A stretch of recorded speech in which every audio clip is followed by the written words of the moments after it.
catholique romaine. Pendant des siècles, elle a ébloui le monde avec la splendeur de ses rituels et l'opulence de son art et de son architecture.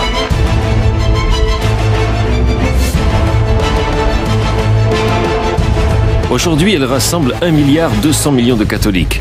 Et tout cela au nom de Jésus, né dans une étable.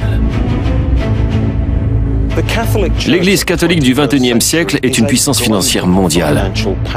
Elle emploie des millions de personnes, détient un patrimoine immobilier très important et réalise des investissements sur toute la planète. Mais aujourd'hui, comme toujours, les richesses de l'Église font l'objet de controverses. Je m'appelle John Dickey. Je suis historien. Ceci est une enquête au cœur des finances de l'Église. Elle va me conduire sur 2 continents et dans des lieux très inattendus.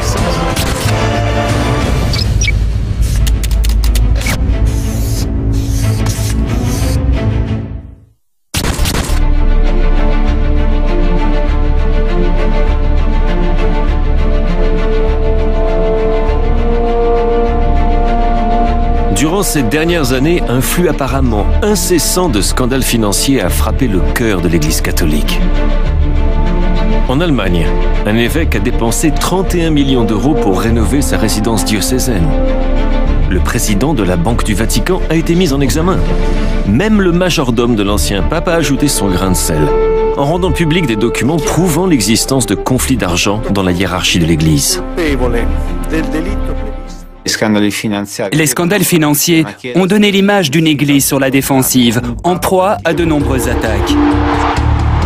Mais le nouveau pape a du pain sur la planche. Des prêtres se servent dans la quête du dimanche. Des évêques investissent dans une chaîne porno. Un empire immobilier est dissimulé. Des accusations de blanchiment d'argent et de corruption s'accumulent. Des victimes d'abus sexuels privées de leur dédommagement. Pourquoi l'Église catholique fait-elle l'objet de scandales incessants?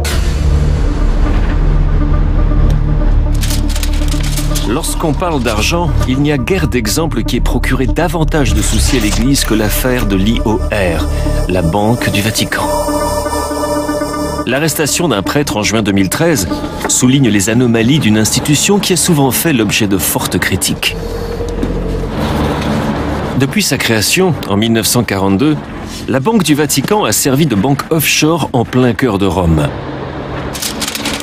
Cet épisode n'est que le dernier exemple de son accointance avec des criminels et des hommes d'affaires douteux.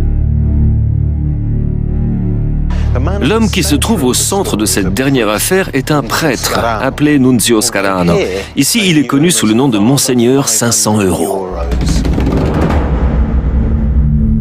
C'est ici que vit le père Scarano, Salerne, situé à 50 km au sud de Naples. Angela Cappetta a couvert l'histoire depuis le premier jour. Pourquoi l'appelle-t-on Monseigneur 500 €? Si Scarano est appelé Monseigneur 500 €, c'est parce qu'il avait l'habitude d'utiliser des billets de 500 €. Ce prêtre de 61 ans, ancien employé de banque, s'est mis à travailler dans l'administration vaticane après son entrée dans les ordres. Il aime fréquenter les gens riches et célèbres. En juin 2013, il est arrêté pour avoir tenté de passer 20 millions d'euros en Suisse sur un jet privé. En janvier 2014, le père Scarano est à nouveau inculpé. Mais cette fois pour avoir blanchi de l'argent à travers ses comptes auprès de la Banque du Vatican. Comment démarrent les enquêtes?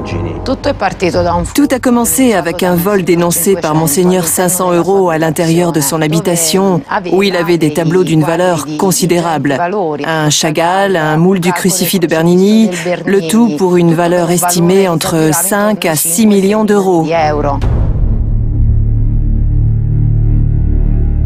Or, Monseigneur 500 € n'est pas issu d'une famille riche. Il ne gagnait environ que 3 000 € par mois pour son travail de comptable au Vatican. Les enquêteurs commencent donc à penser que quelque chose cloche.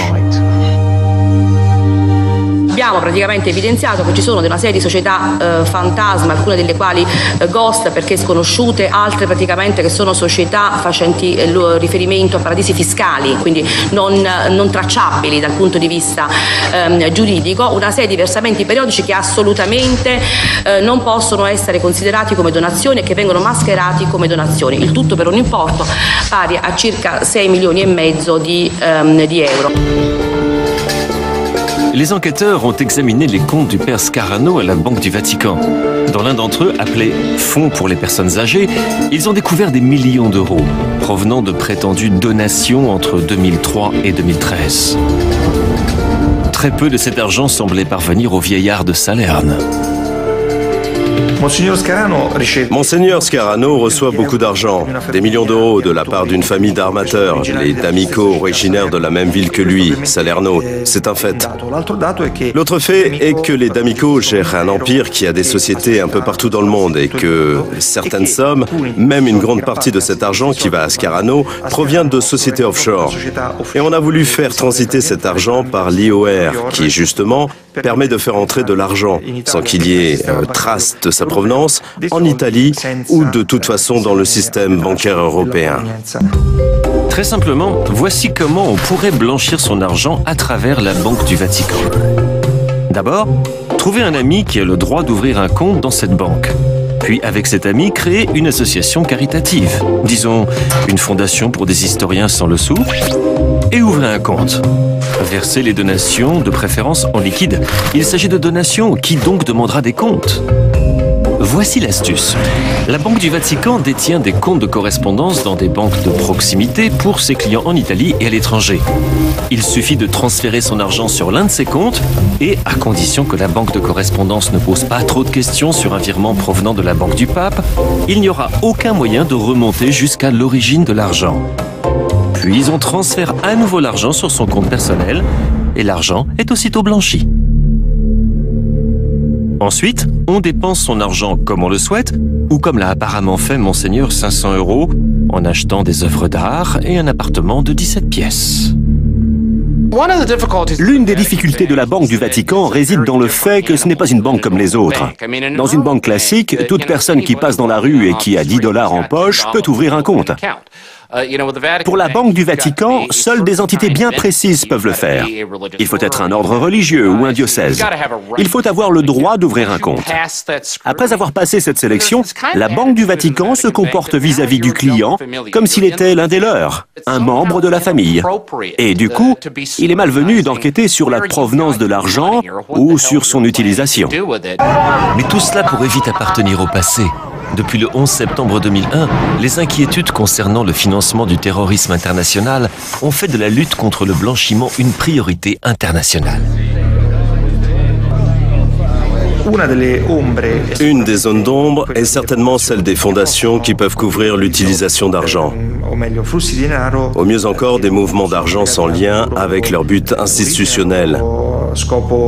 Ou même des fondations qui, en réalité, sont factices. L'Église a 2000 ans. Pour que le pape François puisse réussir ses réformes, il faudra donc que les choses changent plus vite que dans presque toute son histoire. Quoi qu'il en soit, à la fin de ce voyage, je me demande si l'Église n'est pas éternellement condamnée à avoir une relation d'amour-haine avec l'argent. Du point de vue des relations publiques, la promotion d'une église pauvre s'avère être une stratégie terriblement efficace, si l'on en juge par les foules attirées par le pape François. Mais réforme est un de ces mots comme amour et espoir qui font l'unanimité. Ce qui est difficile, c'est de les mettre en pratique.